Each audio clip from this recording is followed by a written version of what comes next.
Tennessee has a great musical history and tradition, so it's only right that the Smithsonian Institute's new Harmonies traveling display came to West Tennessee.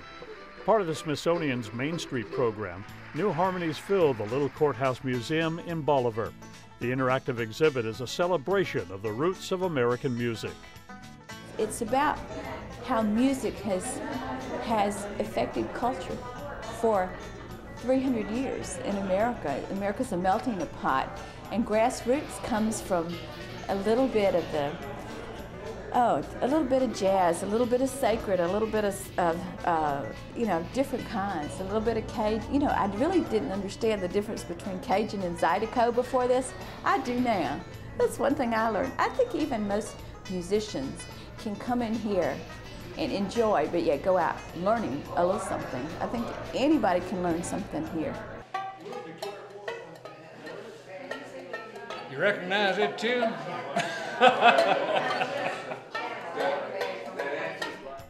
The exhibit provides a peek into the history of the music that we know and love, from mountain string music to bluegrass to modern country. It tells the story of the singing cowboys and western swing, and takes you from Chicago down the Mississippi to New Orleans for a little bit of blues.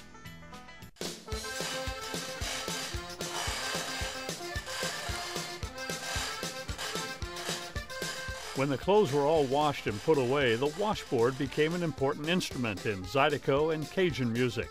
Native American, Jewish, and other cultural music is also displayed. And if you remember the 60s, the pictures of bluegrass and folk music revivals should bring back some musical memories.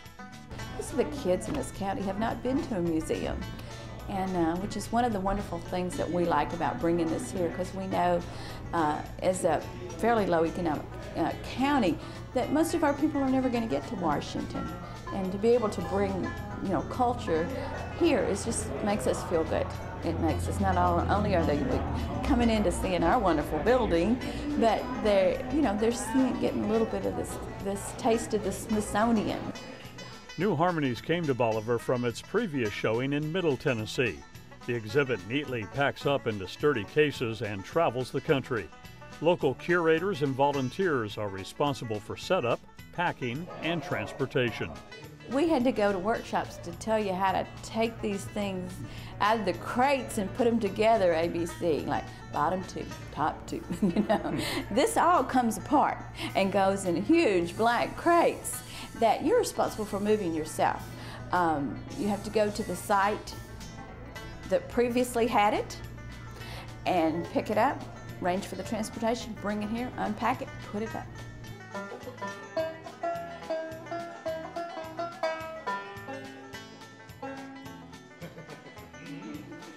As part of the Main Street program, the exhibiting community must also include a local display. Bolivar shared a long-standing community favorite. We chose to do the Hee-Haw exhibit because Hee-Haw has 30 years in this county. It's the American Cancer Society fundraiser, the large one for the county. And they have raised over $300,000 in 30 years, which is just remarkable, for the Cancer Society. And we're proud of them. And, we have a lot of good musicians in this county, and that really showcases them. It's wonderful. There you go. New Harmonies is now packed up and on its way to another community. But the Little Courthouse Museum is well worth a trip to Bolivar. Hardeman County was formed in 1823 on land purchased from the Chickasaw Indians. It's named after Thomas Jones Hardeman, an early settler and the county's first clerk. The original desk for county business stands next to the fireplace.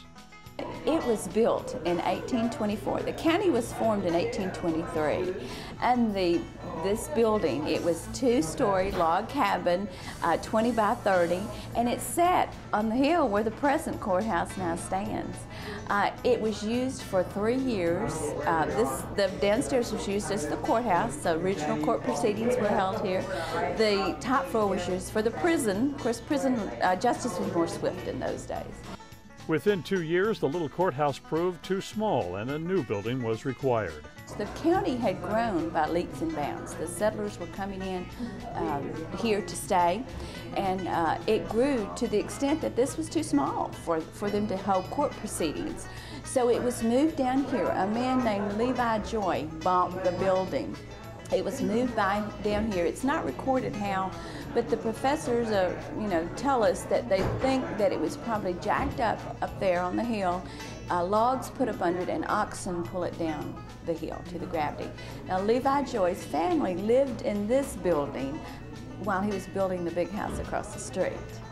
Over the years and subsequent owners, additional rooms were added, shutters and weatherboard siding were applied, and it served as a home for over 100 years.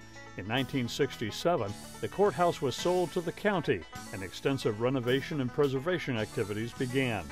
Restoring the interior walls to show the original logs was a priority. It's one of 3 in Tennessee that are still original log cabin courthouses. So it's very exclusive. I mean, to me, when I come in here, it just feels history because it's seen so much history. Normally, it houses artifacts from this county. We have collections from different families, different pioneer settler families that came here originally. We have collections from them. We have a Native American collection that is really pretty good, all found here in Hardeman County. So there's, normally we have, and different artists from the county will a lot of times have their collections here. So we have some good exhibits here. The Little Courthouse Museum and dozens of historic homes and sites make Bolivar a must-stop during any visit to West Tennessee.